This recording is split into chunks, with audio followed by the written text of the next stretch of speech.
2012 District 8 Candidate Forum. The senior government classes have been working hard to make this day possible. We would like to thank all of the candidates for taking time out of their busy schedules to come here today.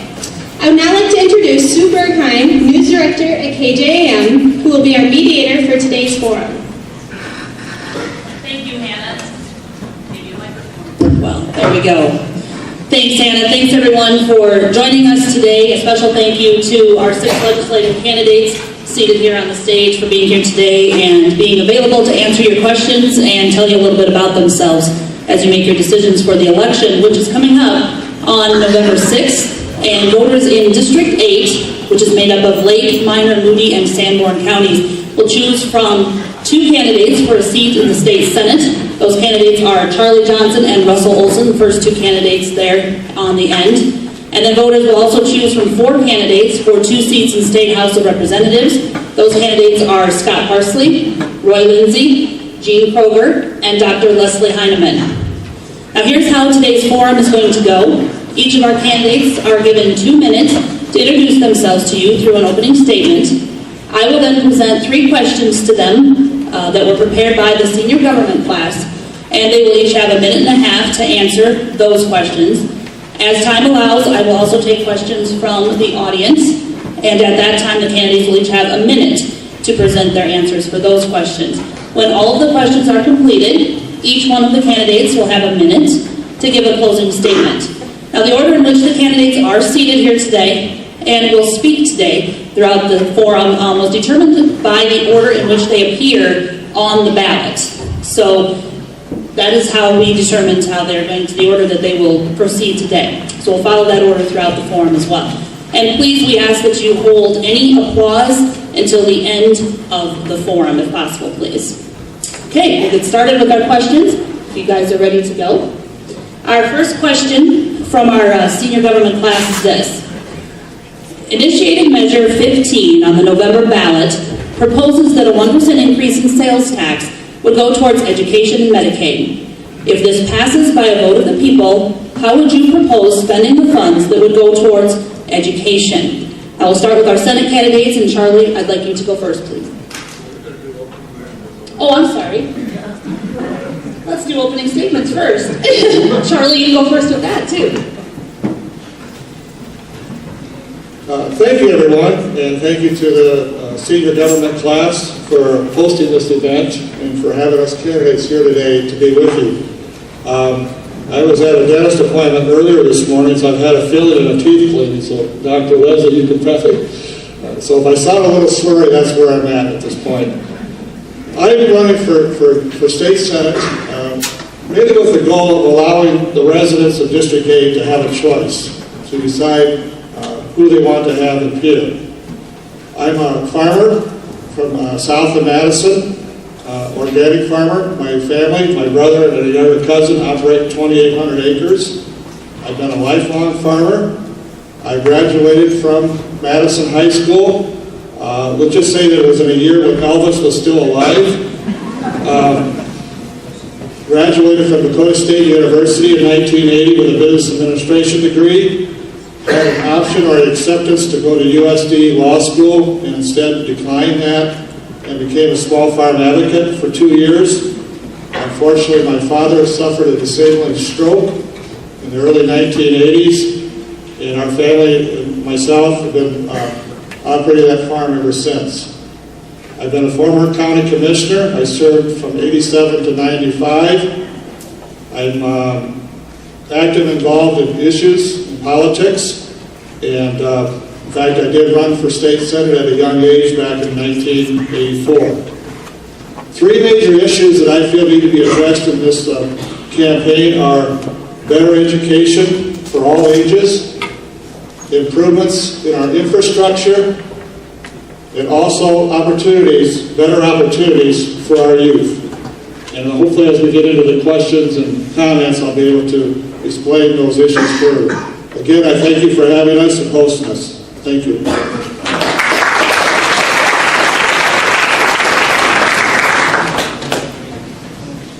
Good morning, everyone. My name is Russell Olson, and I'm currently the state senator for District 8. I also have the pleasure of serving as the Senate Majority Leader, so I know what tough decisions are all about. I've had the pleasure of serving in the legislature for this district for the past 6 years, and I have to tell you that I don't dislike my family so much that I want to spend 3 months away from them every year. I'm out here because I love my family and I love the opportunities that South Dakota holds for our children. And, you know, I'm not going to embarrass my stepson Ben by pointing at him, but he's here today and he's listening to this going, please don't embarrass me. But so I won't Ben any more than I just did. And it's also good to see some of the members of the Madison Mafia here today. Good to see you guys out here paying attention to the issues. It's important because the reason that I'm running is for you. Everybody that's in this room, whether you're an adult or a child, I run to try to make South Dakota a better place. We've eliminated our debt while I've been the Majority Leader of South Dakota and made South Dakota a better place for a business climate so that you guys have the opportunity to find quality jobs in South Dakota and stay here. We don't want to export you. We want to export our finished goods and not our young people. I'm Russell Olson, and I appreciate your support, and I look forward to the rest of the morning.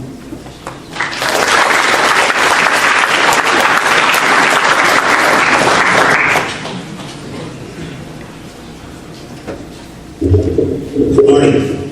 My name is Scott Parsley, and I actually intend to embarrass my daughter while I'm standing up here. That's what parents are supposed to do. My wife and I live in Madison. We've lived here for 30 years. We have 3 kids. Nick is 26, and Katie is 23, and Chrissy is, I think most of you know, is a senior in high school here at Madison.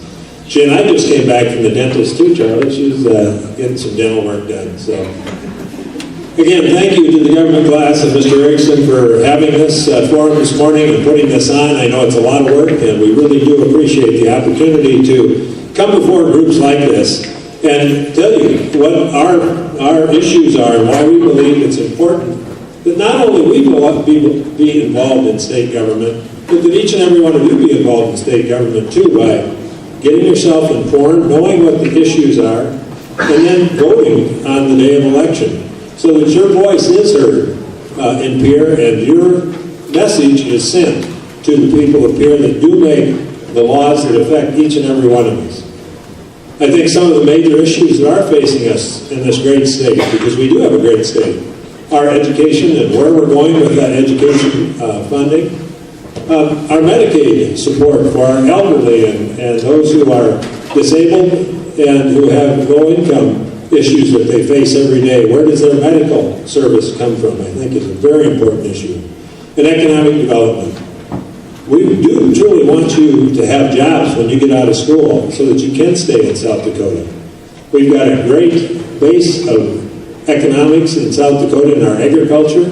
We've started to expand the value of that product, and I'm interested in exploring ways that we can continue to expand the value of agriculture. So I hope to talk about these and more issues later as we get into the forum this morning. Thank you.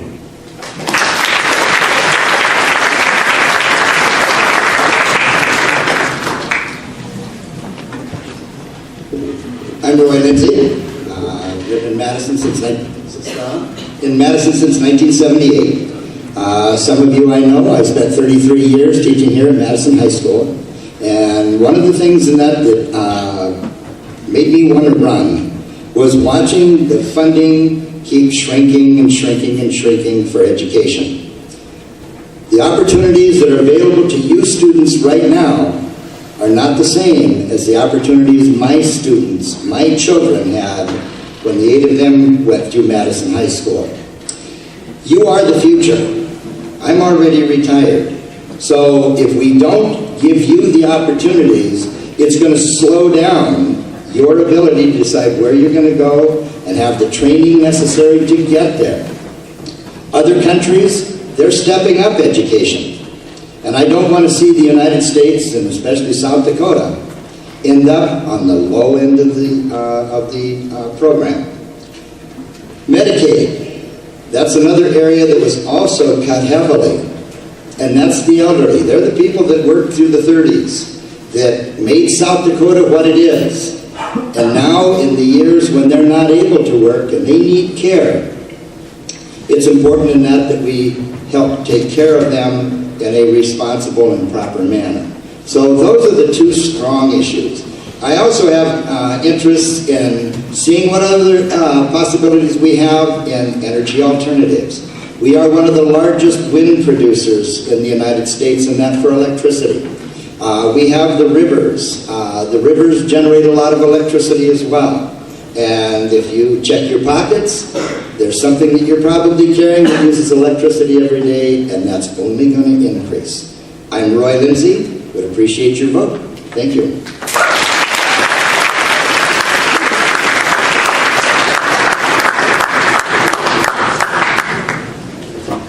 Good morning. I'm Gene Kroger. I was born and raised in South Dakota. I've been married to my wife Barbara for 56 years. We have 4 children, or we have 2 children, 2 boys and 4 grandchildren. I graduated from the University of South Dakota with a degree in geology. And after that, and serving in the military, I was in business for 22 years, including owning my own business. And after having a business career of 22 years, at the age of 45, I decided to go to seminary and become a United Methodist pastor. I answered a call that I'd had earlier in life, and I didn't want to pick up the phone. But I then served 17 years as the United Methodist pastor and 4 years as the United Methodist district superintendent. So I've had a broad range of life experience in working with people at every level. And in peer, the ability to get things done depends on your ability to work with other people. We're all good people. We just have different philosophies of how things should get done. I've served on many different boards and agencies and have a broad range of life experience. I'd like to see education opportunities continue to grow, but there are limits on what people will pay in taxes. It's not something that there's an easy solution to. If there were simple solutions, they would have been solved a long time ago. So I'm glad that you're here today, and thank you.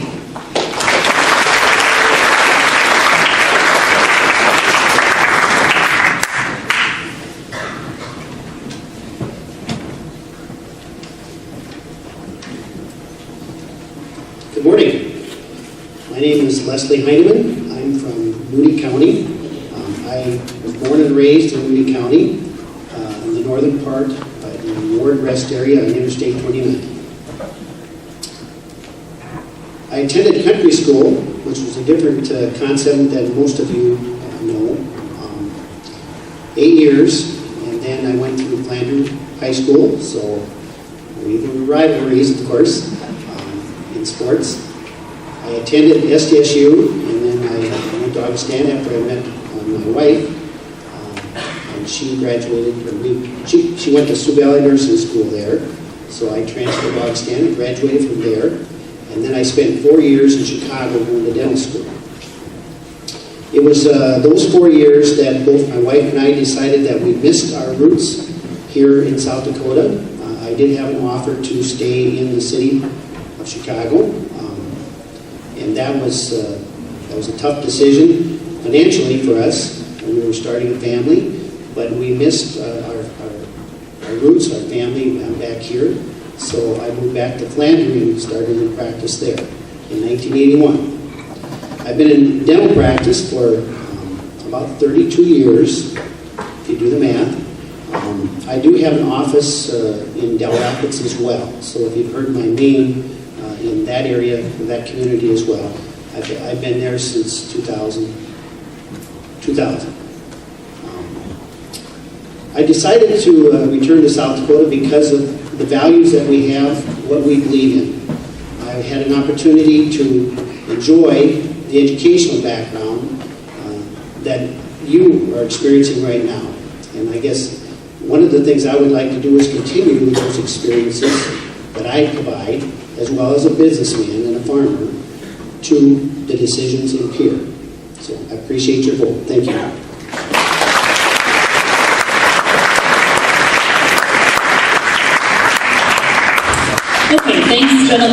And now we will get to the questions that I was trying to jump the gun on before. So just a reminder that each of the candidates will have a minute and a half to answer each of these questions, and we've given you a little time to kind of think about it since I already gave you the preview. But we'll read the question again for everyone. And just a reminder to everyone in the audience that now that we get into the questions, we'll just hold our applause until the forum is complete. Our first question today. Initiative Measure 15 on the November ballot proposes that a 1% increase in sales tax would go towards education and Medicaid. If this passes by a vote of the people, how would you propose spending the funds that would go towards education? Charlie, if you could start us off with that question, please.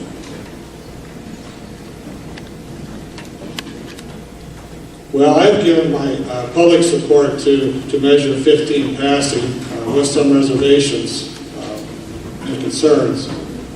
But anyhow, as I understand the legislation, half of it will go to a fund that will supplement K through 12 education. And so it will return back to the local school districts to spend as they see fit.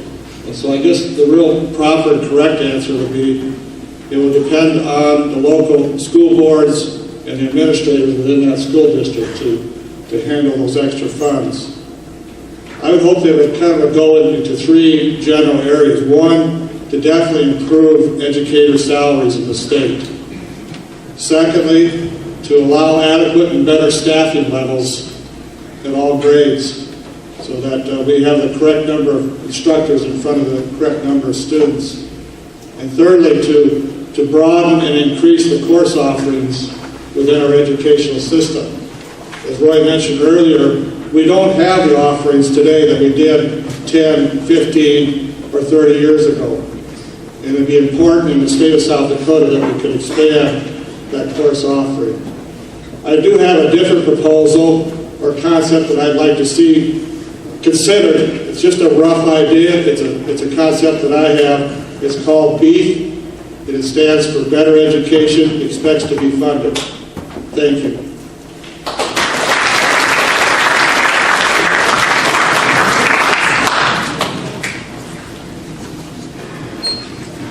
It's a great question, Sue. What would I do with that funding if that initiative measure passes? It's the first time I've been asked that question. And that's the problem with the way that this is proposed, is that no one knows exactly how those monies will be spent. I mean, it's going to come back into our local school districts for those decisions to be made. And, you know, that for this tax, if this goes through, it would be roughly $320,000 on top of what Madison already gets in 2013, 382 million, or thousand, excuse me, and then in 2014 we're looking at 820,000 on top of what they already get. And so with the existing debt structure that the school has, are they going to use that additional revenue to pay down debts and ease the burden on the taxpayers of this district? Or will they use those funds to increase salaries for teachers and other workers here at the school? You know, it's a tough decision, but it's the best one that's made by our local officials. And we've always avoided salary policy in Pierre. The entire time I've served, I don't want to have a state-established salary policy for teachers. I think that needs to belong in the hands of, you know, the local school administrators and our local school boards. So, you know, I'm eager to see if this passes exactly where those funds will go.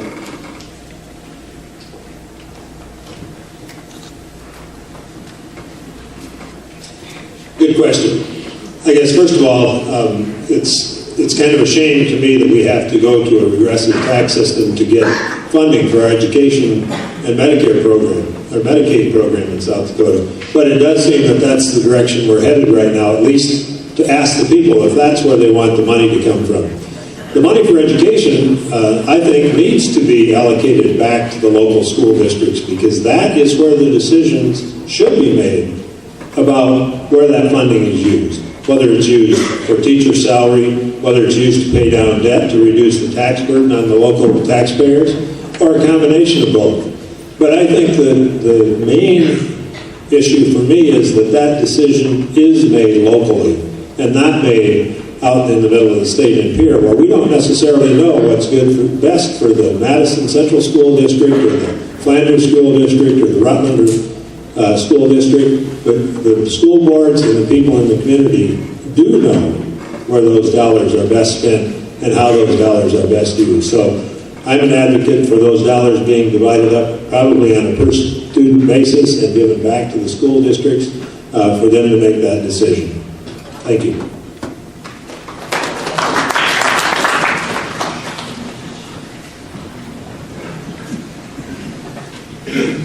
South Dakota is a very lucky state. The reason it's called initiated measure is because it didn't come from the legislature. It came from the citizens of the state, and not every state in the United States allows that. South Dakota also has referendum, and we have some of those on the ballot as well. And so that gives the public, if the legislature does something the public doesn't like, they can gather a large number of votes and they can bring it to a vote of the people. Initiated Measure 15 came from the people because they were not happy with what happened in the legislature or what's been happening. I was teaching and still remember when education funding was handled at the local level by the local school boards that are elected by the local citizens. I'm a firm believer that that's where the decisions should be made. If Initiative 15 passes, I think that money is destined to come back to the local school district. What will they do? Well, one of the things that I think that they could do is reduce property taxes. And I don't see them sitting on it and building up big cash reserves. I see them using it in a responsible manner and educating you for your future.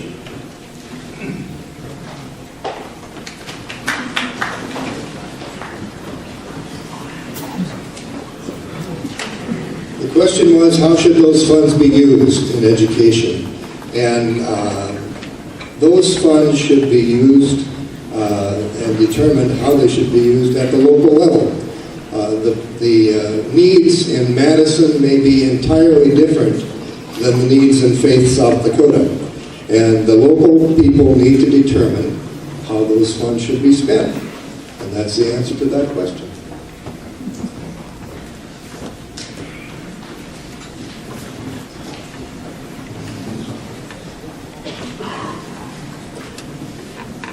I would agree with Russ. This is the first time I have been asked that question, because the question previously is always, how do you deal on that initiative measure? If it does pass, I think we're all in agreement that the local boards should do with it as they see fit. And I am certainly supportive of that. The question is where should the emphasis be placed? Do you want the state government advocating that? And I think most of us would agree that no, that the locals should decide that.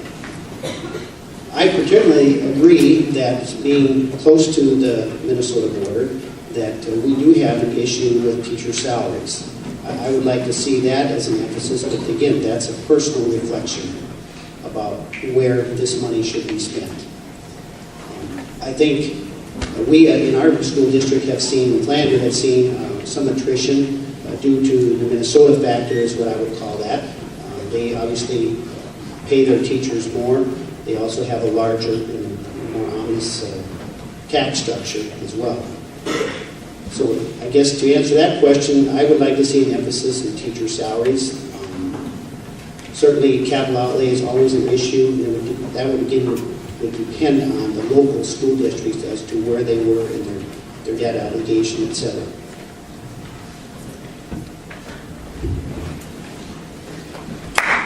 Okay, we'll move on to our second question for today. And candidates, if elected, how would you improve the quality of life and education in District 8, especially Madison? This time we're going to start with our House candidates, and Roy, we're going to give you the opportunity to start with this question, please.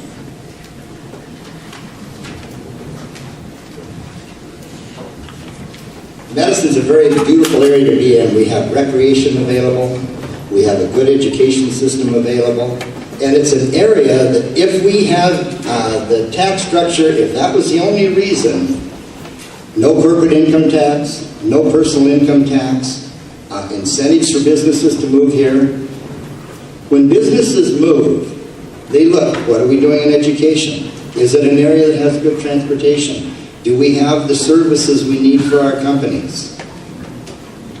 So, to build and bring in economic development into Madison, to improve the Madison area business-wise, there has to be other reasons.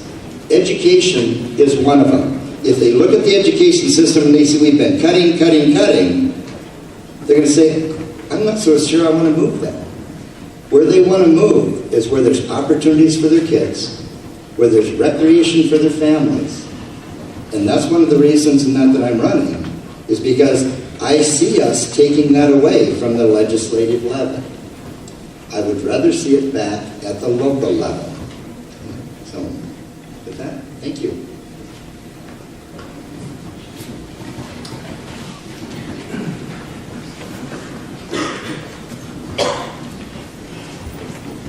How do I think we could spend the funds to improve education in Madison? That's why we elect a local school board and why we have an administration for the Madison school system. Because they're the ones who have the direct knowledge of how funds should best be spent. I've lived in Madison on the west side of Lake Herman for 9 years. I no longer have children in school, and I depend upon those that are elected to make those decisions because they're the ones who know the most about the problem. That's why we have those people elected and those people hired to make those decisions.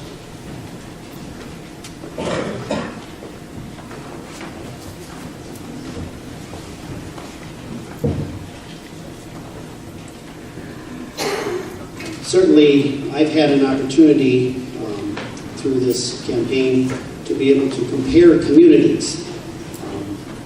Being from Flanders, moving out of state, and coming back, I considered many options when I was looking at where to locate my family, which was starting.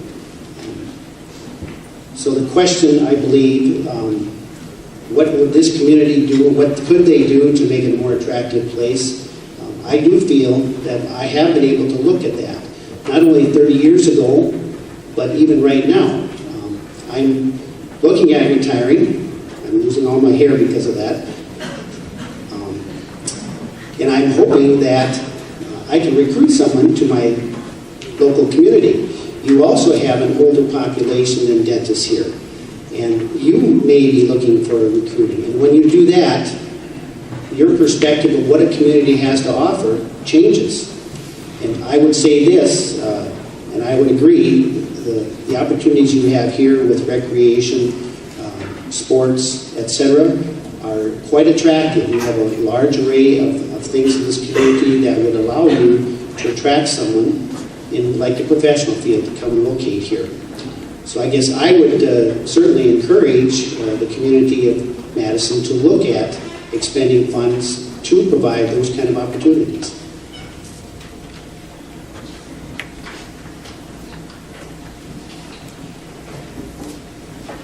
I think the question was, if elected, what would I do to try and improve the quality of life in District 8?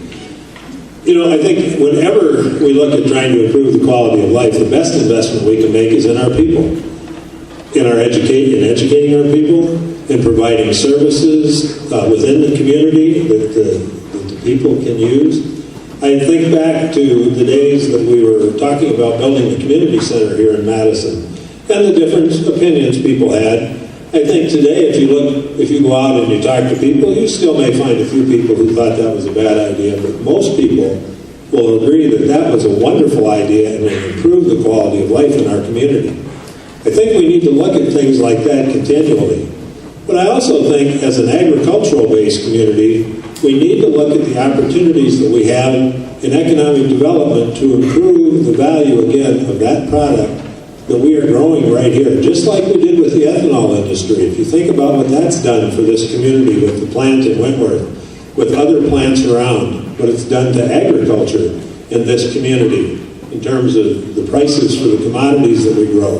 Those things all go to improve the quality of life. So we need to continue to look for ways to support good ideas that we have in the community and help those ideas grow to improve everybody's quality of life.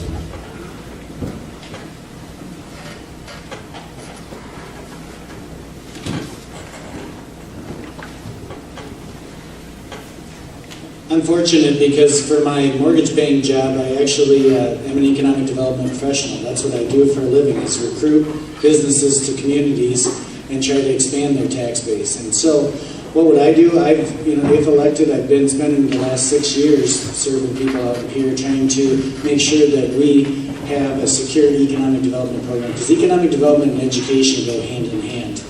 Think about this.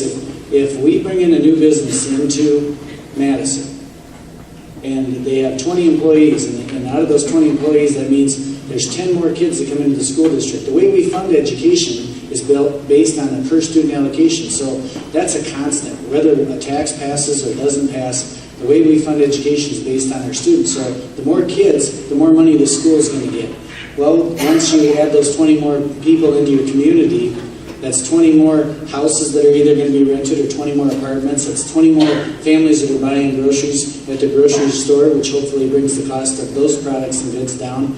And so the education and economic development partnership is one thing that I have worked on and tried to maintain a very stable relationship with, and I'll continue to do that if I'm reelected.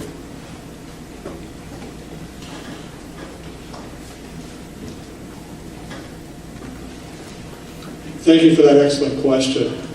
I guess to improve things, we start with education. And I would like to see education improve to the extent that you as young people, your experience in attending school through the years, that your first consideration would want to be an educator yourself.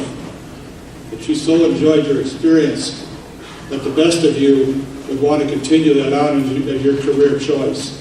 And that would really be a litmus test as to how we prove the things here in this community. The voters of this school district recently made a major decision to improve the infrastructure of this building.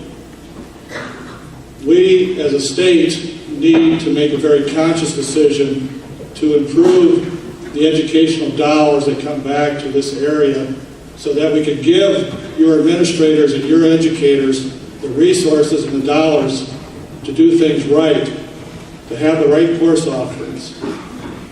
Another area of improvement in a local sense is to improve our local infrastructure. Roads, streets, utilities, recreational opportunities. We're doing a lot in those areas, but we can do a lot more. And I will work hard to make sure that cities and townships and counties can improve those first miles of travel for everyone. Thank you. Okay, our final prepared question for today for the candidates is, what do you see as the biggest issues facing the residents of District 8, and how would you plan to address them if elected? And we'll start with our Senate candidates, and Charlie, you can start this time.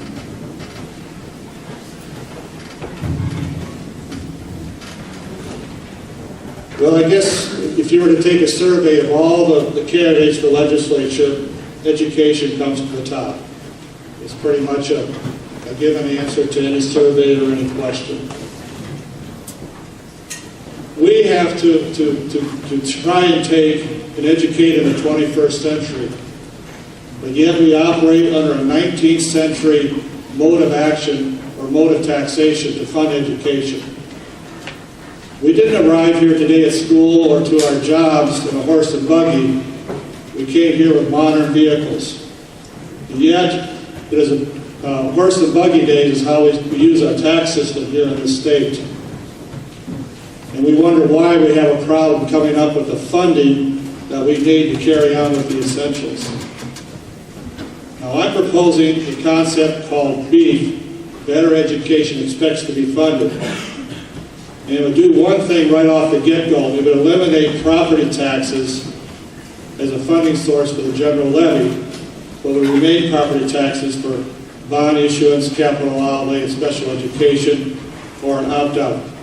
It would be replaced by a gross revenue levy throughout the state, so that all income earned and unearned would go into a trust fund to specifically and only to fund education for the school aid formula.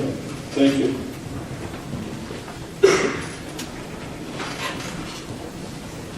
I think one of the most important issues that faces District 8 is found right here in Madison, and that's DSU, and expanding the mission and DSU's credibility in our nation. Right now, cybersecurity is one of the biggest risks our country has to terrorists. They're trying to get into our bank accounts, your personal records, and disrupt our quality of life.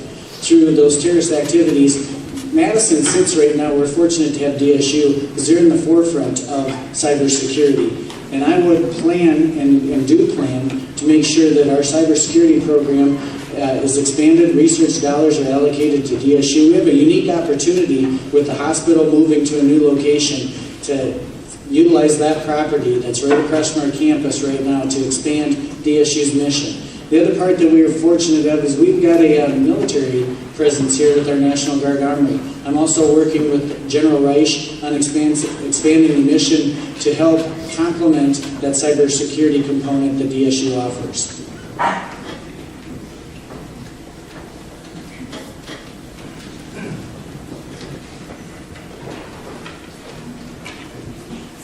What are some of the biggest challenges facing the voters of District 8 and the people in District 8? There are many different challenges. One of the things that is going to challenge us the most in the future is how are we going to pay the debt that we're incurring at a federal level. We're $16 trillion in debt. That means that you're the ones who are going to be paying that. When you pay that federal debt, it leaves you less money to spend to address local issues. It means less money to spend at the state level. It means less money to spend at every level. And I think that's one of the greatest threats to the security of your future and our future. Certainly there are lots of things that we need to improve in our quality of lifestyle. For you personally, one of the greatest challenges you're going to face is to make sure that whatever you decide to do is something that you love doing, and that the work that you do is something that is rewarding for you, that you love to do it, and you enjoy it, not just because of the money in it.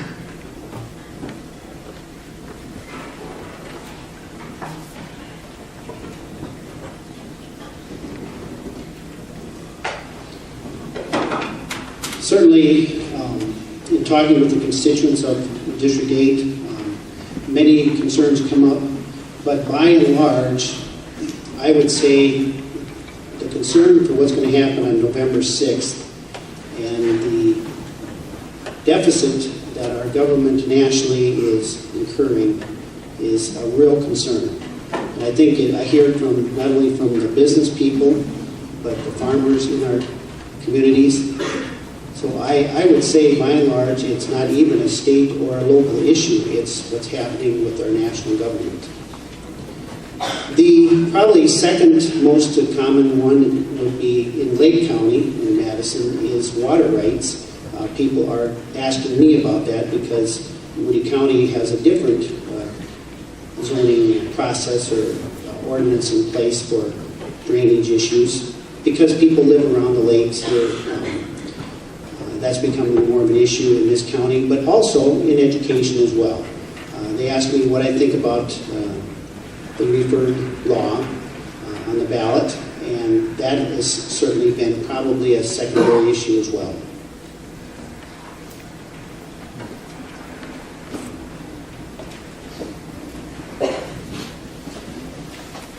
Well, first of all, I think we're very fortunate to live in South Dakota and in District 8 because we do have a lot of very positive things going on. But I think one of the biggest challenges is, especially in this auditorium, is what jobs do we have for you folks to look into when you get through with your next level of learning?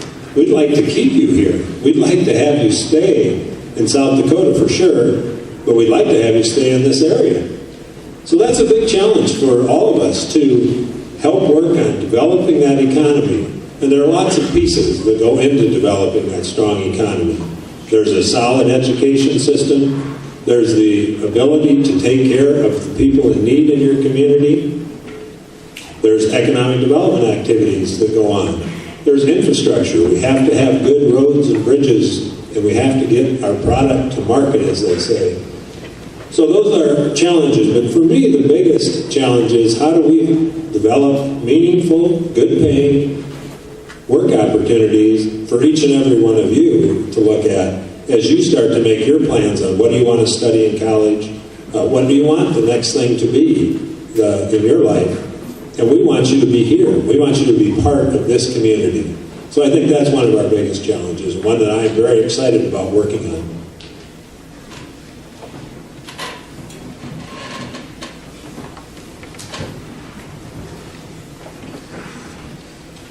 One of the challenges in that I see in District 8 deals with right here, education. A couple of years ago in that the governor went into office and he declared that we had a structural deficit and took $77 million away from the budget and ended the year with a $52 million surplus. That $52 million was taken hugely from education, Medicaid, and other programs. Those programs don't operate on the same annual basis that the legislature meets. They're half a year off. Last year in that, they increased that decrease by 2.3%. So it was basically a decrease in the decrease rather than an increase in the new norm. I figured out where the per student would be if it had gone normally through the formula. We'd be at $5,031 per student instead of $44.91. We're 12% behind where it would have been. And even where it would have been, we know wasn't working because over 50% of the schools in the state have opted out. If we don't do something to make some corrections like this, I see more cuts coming in education and I see more opt-outs being paid for by the taxpayers to try to remedy the problem.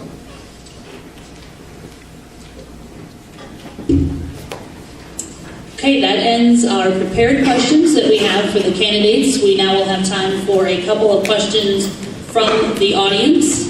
Each of the candidates will have a minute to answer those questions as you propose those. So if there are any questions, please raise your hands. A little hard for me to see from up here, but if there are any questions that we could ask the candidates.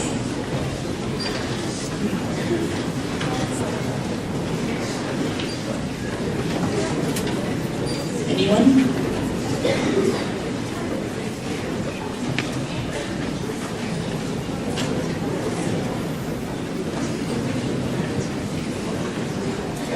Oh, right over here, please. Initiated education did not go through. How will we get money for education that we need? Okay, the question is if initiated measure 15, which we touched on here at the beginning, if that does not pass, he's asking how the candidates would propose to get the money that education in the state needs. And we will start on that. 1 minute to answer, and Dr. Heineman will have you start first, please.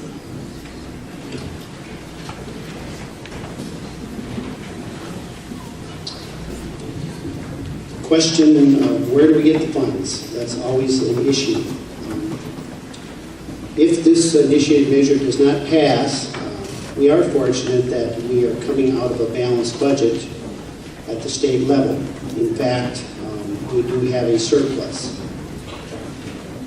I guess I would think that a surplus would make it more advantageous for the governor in his proposed budget coming up here in another month or so to provide some of the increases that some of the candidates are advocating.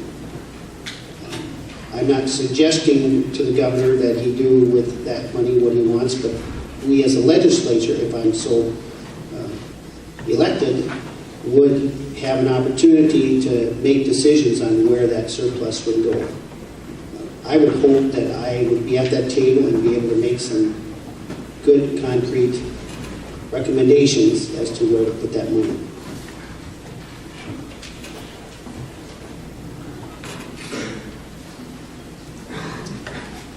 It's an excellent question. I wish there were a real easy answer to it. But if the initiative measure doesn't pass, today we have significant surpluses that have been in the bank in South Dakota for a number of years. Some people call those rainy day funds. And 2 years ago, when the major cuts were made to education and the cost of education was pushed down on the local taxpayers, the question was raised, why don't we use some of those rainy day funds? And the answer was, it's not raining enough, apparently. So we didn't use those funds. So they're still there. They're going to grow again this year with the surpluses that we have in the budget this year.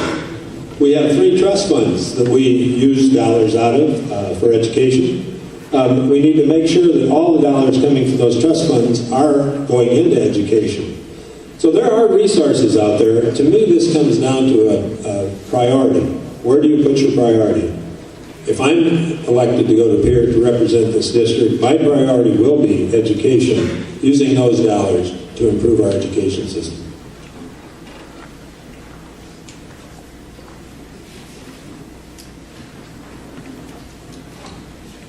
I agree with Scott. We do have funds available. The thing that is frustrating is that we took out $77 million, and then we ended up the year with $52 million. To me, some of that money should go back to the entities and that were cut, because they're going to be using reserves to get through their budget that was already set, and even with a small increase, they're going to be cutting next year. The other thing is the sales to the state, and that are on track to be the same as they were last year, maybe with a slight increase. And if that's the case, that means we will also end the year next year with another $52 million. Now the problem is when we have those excess dollars, they have a tendency to go toward prisons. In the last 30 years, prison population has increased 500% in South Dakota, while the amount of students has decreased.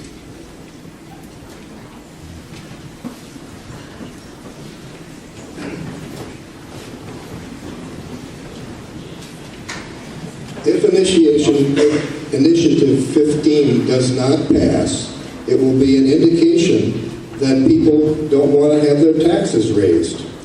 A 1% increase sounds like a small, but it's a 25% increase in the state sales tax. It's one of the largest increases in taxes in state history. So if the people vote down Initiative Measure 15, it's an indication that they don't want you to raise their taxes in other areas. Education is always going to have more demands for funds than there are funds available. That's just a fact of life. And you have to determine what the priorities are in state spending. Currently, we spend about 48 cents of every dollar for education, 38 cents of every dollar for taking care of people. And we also need roads and lots of other things.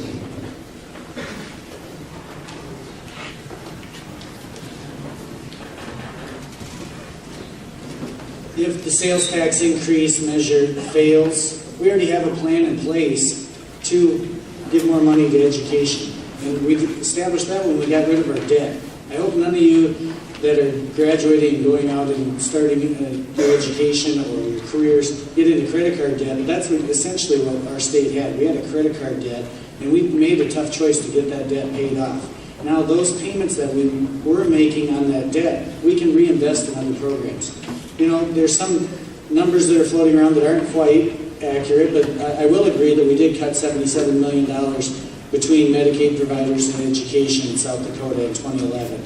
Last year, we put $18 million back into education Medicaid providers with the formula, and we put another $11 million outside the formula. So with a strong economy and no debt, we're going to have more revenues to pay that off. or to invest in education. The $47 million in surplus was due to our revenues doing better than we anticipated, and our agencies didn't spend down all the money that they were allocated. And it's 1% of our state budget.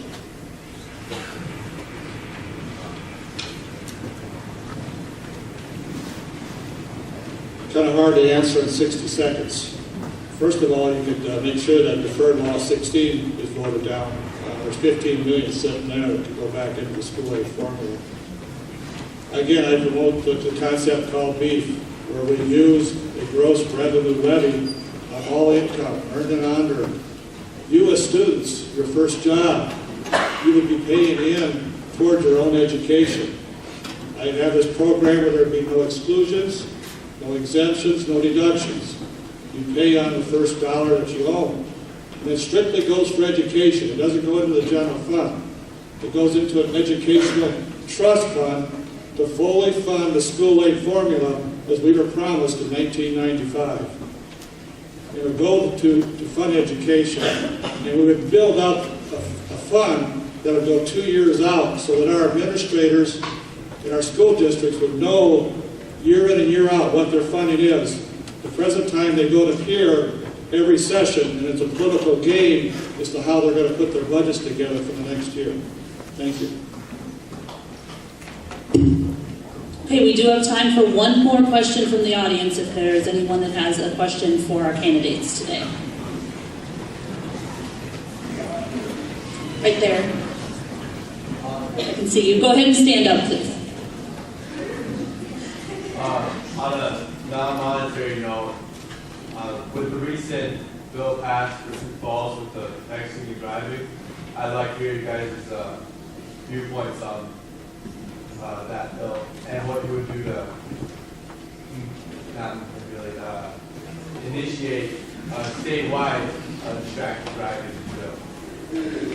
Okay, our question is about texting and driving with the recent Sioux Falls passing a or whatever there recently to go ahead and ban texting and driving in the city.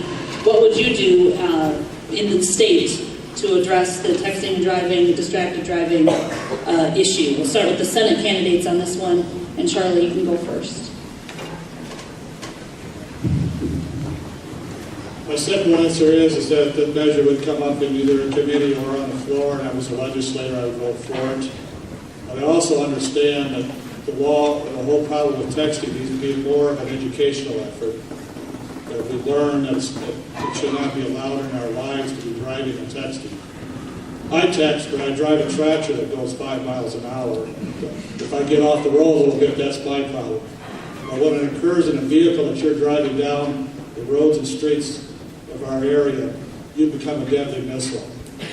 And so it's important that we put the phones away and put the texting away while we drive. And yeah, it needs to be illegal. It doesn't need to be allowed. Thanks.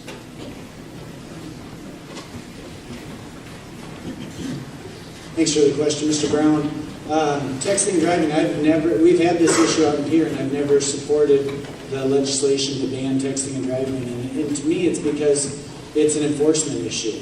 We already have a careless driving citation that officers could issue if they saw somebody that was a distracted driver or was a careless driver. To my knowledge, in Sioux Falls, since they've implemented their texting ban, there hasn't been a single ticket issued.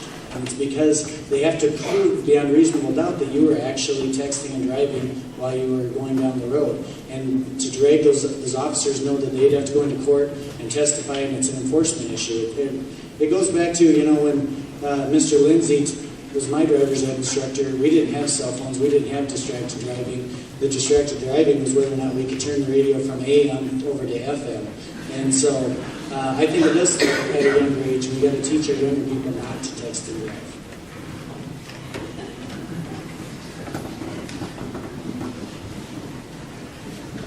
Good question. One of the issues has actually come up much more often on the campaign trail than I thought it would, the question of texting and driving. And not just from people your age, but from people who are much older than you who have come up and said, I saw a semi-driver driving down the road texting the other day, and it scared me to death. It is an issue that we need to deal with. I view it in the enforcement side, it's much like seatbelts. We went from education, which we should do on texting and driving, to the implementation of the law that if you pick someone up for another infraction and they were not wearing their seatbelt, the officer could ticket them for that, to where we are today, that you can be ticketed for not wearing your seatbelt. I think texting and driving can be implemented and enforced the same way. If a bill came up, I would vote in favor of banning texting while driving.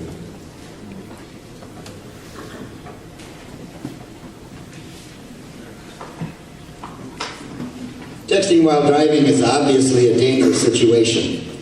The one thing about the texting and driving is when you send a text, it tells you right in there exactly what minute and what second you sent it.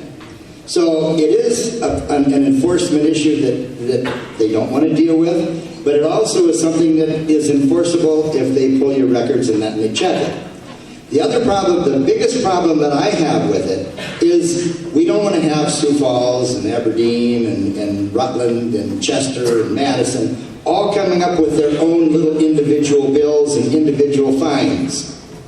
I think if this is coming to the big cities, it's something that needs to be looked at by the legislature and set a uniform policy that is even across the state.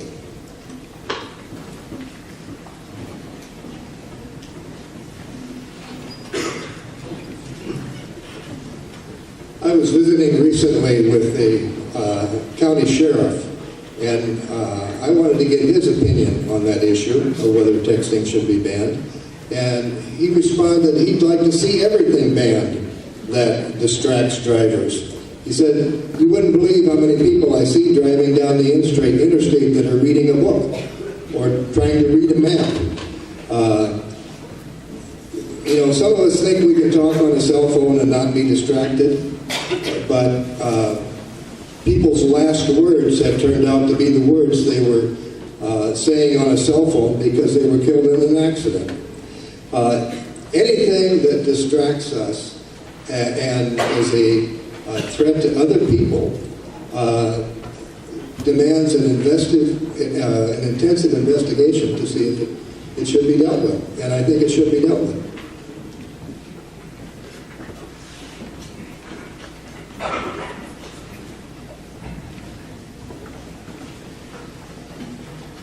There is no question that texting and driving is inherently dangerous. I think we will all agree with that. The problem starts right after that. What do we do about it? Some people believe it's a form of social engineering when you pass an ordinance like the city of Sioux Falls did. Others believe that it's an issue of educating the public.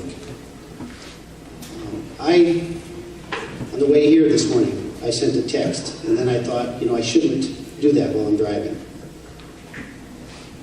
That's a difficult concept to enforce, so I would agree with some that would say, how do you enforce it? I also realize that it is dangerous to our public. There are some countries in the United States that require hands-free driving and use of the cell phone. So I guess I would be willing to, if so elected, I would be willing to listen to both arguments and try and draw a conclusion based upon the presentation.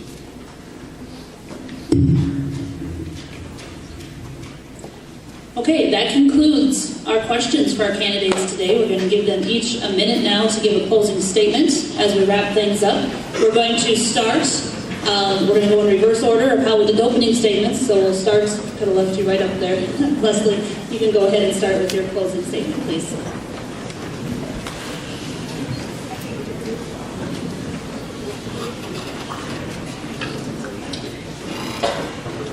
Thank you for this opportunity to visit with you. I appreciate not only the opportunity, but especially for young citizens of this community to be able to come before you. During the next 2 years, our South Dakota legislature will play an important part in deciding some of the directions the state is going to go. And I'd like to be a part of that. As a practicing dentist since 1981, I've dealt with thousands of people suffering pain. Some alluded to that this morning. I know the pain that some of the taxpayers are paying and that are in currently, and I would work in here to alleviate those problems. My wife and I have raised 4 children on a family farm that we live on presently. I believe that my background, which is rooted in South Dakota values, can make a difference in the state legislature. So I ask for your vote from District 8. Thank you.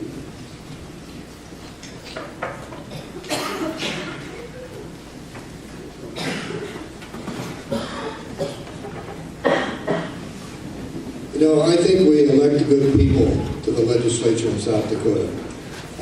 We're a relatively small state, and we pretty much know each other. And we tend to get along a lot better than people from other more populous states because we're working together trying to solve problems. I have a lot of experience in leadership and in solving problems, and I'm interested in serving the voters of District 8. I'm not running against anyone, I'm running for the voters of District 8, and I would appreciate your support. And if you have any questions, I hope you'll contact me.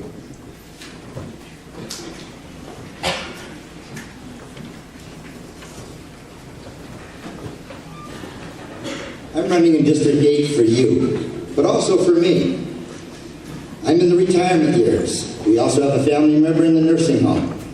It's going to be very important to me that down the road, when I'm not able to care for myself, that you're educated well enough to care for me so that it doesn't hurt. And one of the things that I see right now is education is hurting. Care for the elderly, funding has been cut. Those are 2 strong areas. Yes, we need roads and bridges, and they're in the budget. Maybe we do need to look at reprioritizing how some of the state funds are allocated. But it's very important that you have the opportunities in your future that my children had, so that you can go out there, find the job of your dreams, and be successful.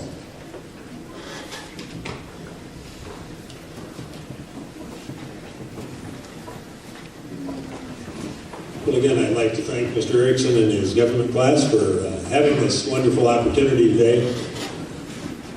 I'm interested in serving the voters of District 8. I have been interested in the political process for a number of years. I think I have a good grasp on some of the issues that face not only District 8, but the state of South Dakota. Some of the issues that deal with how we prioritize, where we spend the limited resources that we have, how we look for other resources to help fund some of the critical projects and things that we want to do in this state. Again, I believe that the basis for all activity that we do in the state is a strong educational system. But I think that works hand in hand with a strong economic development program as well, because the 2 things do support each other. You can't have one without the other. So, for those reasons, I hope the voters of District 8 will send me to Pierre to represent you and to be your voice for this district in Pierre. Thank you.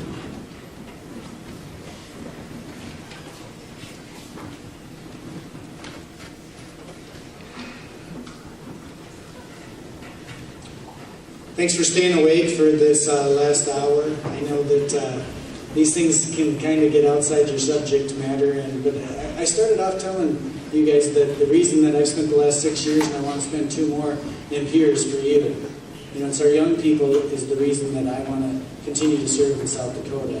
Some of you are going to have the unique opportunity to vote for the very first time this year, and I'd be more than honored if the first time you ever vote for a state Senate candidate was for me. And I'll use the next 2 years to prove to you that you made the right decision. Thank you.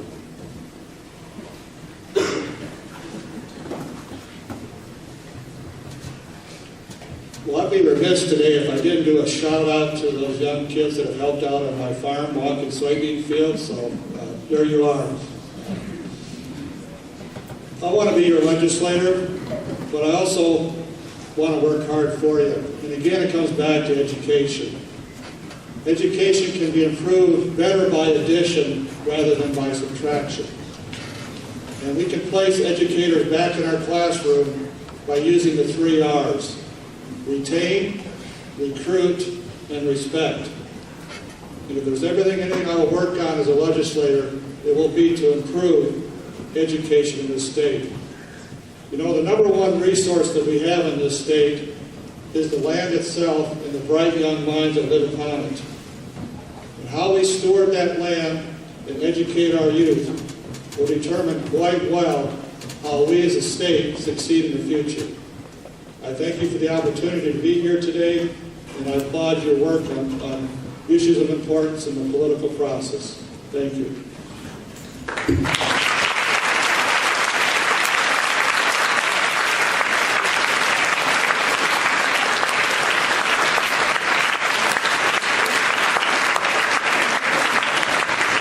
Thank you, gentlemen. Thanks to all of our candidates for being here today and providing some information for you as you decide who you're going to vote for coming up on November 6th. We want to give special recognition right now to our senior government classes. If you would all please stand. They are the ones responsible for putting this together.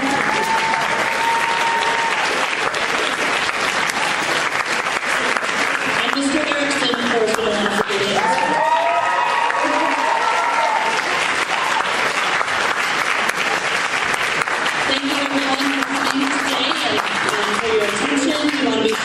If you're able to, get out and vote. If not, encourage your parents and your grandparents to go to the polls